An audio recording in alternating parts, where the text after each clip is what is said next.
Bandage is this material made of cotton. Some has some placements there where you can use to tie a wound or to tie your hand to fix something so that it's not moving, or to cover your wound, a wound with it. And that's a bandage. And of course, the idea is to protect it so that you either will not get infected or you don't want it moving. You want to hold certain things in place. In the medical field, in hospitals, that's what the bandage is used for. But then we can learn something from this art of bandaging either your hand, your leg, or whatever it is you want to do to hold specific things in place. You see, some people function as if their creative mind or their intellect was bandaged. And what do I mean by that? They are not flexible. We are not flexible enough.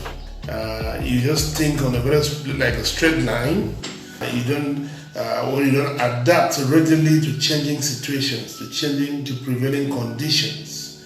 I can tell you have a bandage mentality because you haven't fixed. You're kind of fixing your way of looking at things as if your hand was tight. The bandage does not really resolve the problem. The bandage protects and maintains, either covers a wound so that it will heal, so that external factors will not touch it. You see, it does not really resolve the problem. It's not the bandage that resolves the problem. So over time, some of us have been those who cover problems. You have issues to resolve. You don't face them head on. You cover them. You protect them. And so what happens is, the more problems you cover, the more they become complicated, the more you suffer the pain, and if you don't resolve them, at one time they explode. And then you start doing maybe some house on fire management system, trying to put out the fire.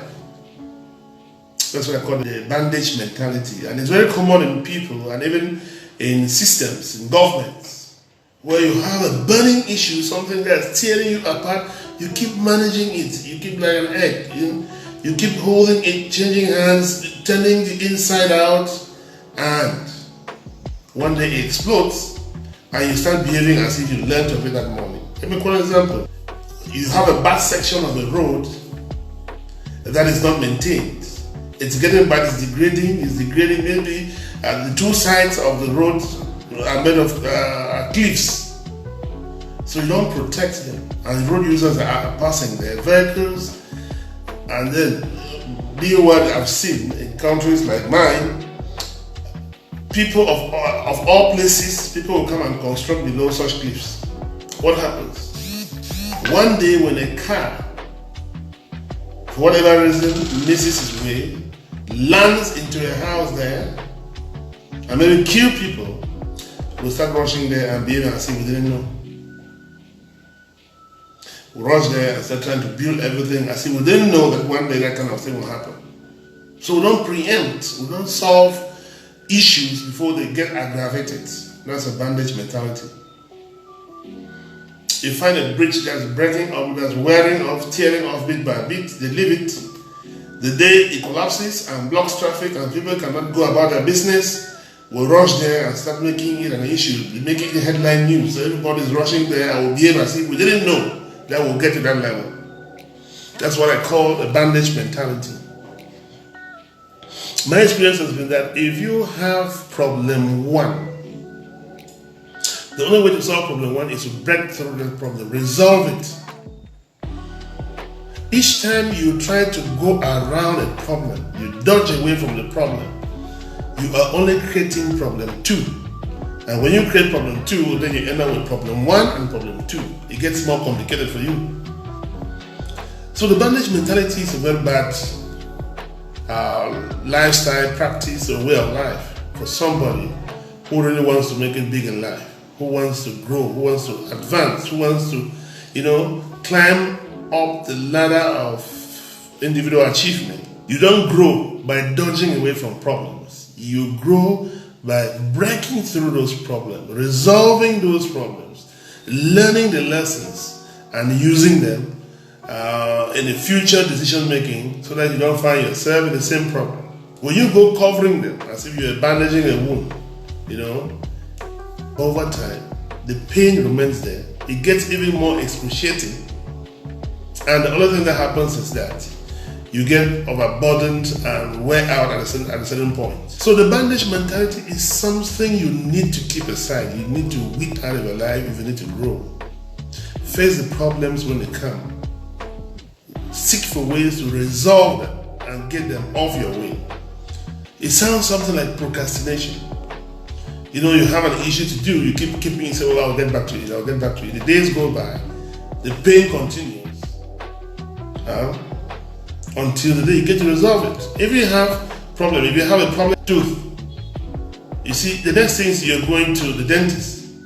You don't say, okay, I'll go to the dentist in 2 weeks. You wouldn't stand the pain. You don't want to solve a problem by always creating another one. The bandage mentality is something you need to fight. Don't keep what you can resolve and clear off today for tomorrow, because tomorrow might never come. Even if tomorrow comes, the undeserved suffering, the difficulty you would have gone through if you would have resolved that problem today will not be there.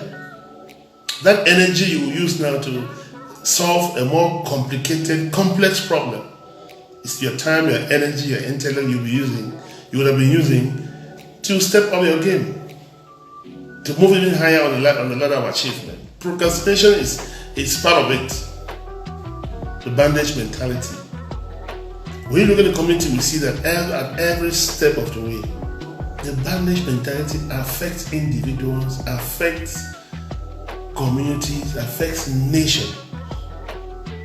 And sometimes you toy with certain decisions, thinking will affect only you. It touches the lives of your immediate family, your community. Decision makers are found at all levels. If you're the family head, you think, oh, this is my house, I'll do what. Yeah, you're managing it, but now what happens to those you play the role of a protector? What happens to your children? What happens to the family? To the gap you are creating? You are living on breached because you are waiting for when you'll be able to do, or when you would like to resolve that problem. A manager is he who faces the issues as they come. You don't keep them for tomorrow. Of course, you need some minimum time to gather the facts, to gather the elements to use, but it should not be eternity. You can't keep bandaging a wound all your life. When you have a wound, what you try to do is to get it healed, treated.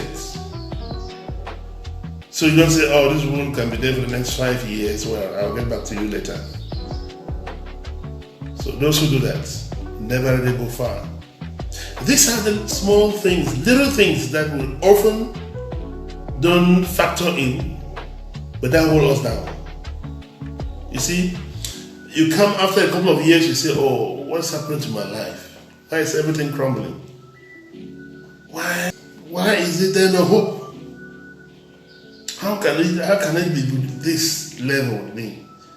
But if you look critically, you will see that there are just small, tiny bits of things that come in, that happen, you neglect them, or you compound them, you keep them there, and they are lingering and they are building in volume, like a cancer increasing in size. And one day they explode, and you find it difficult to manage. You start running around as if you didn't know those things were there. On Living Lectures, we encourage people to solve their problems as they can, and assess your problems in a timely manner. Know those that are the problems that happen because of your own making, because of your own mistakes, and those that come externally. But whether the problem is internal or external, seek for ways as soon as possible to resolve them so you can move on to better things. This is just a short bit I thought I could share with you. Stay motivated, stay empowered, stay energized, and keep on with the good work. For always, when you are resistant, when you are persistent, on the right path, when you are doing the things you are convinced they are correct for you to do, putting in all your best, for sure, positive results will come. And when the positive results come, you can always smile and celebrate with your loved ones. So thank you very much. Thank you for watching, and it's a bye from my end. This has been Living Lectures.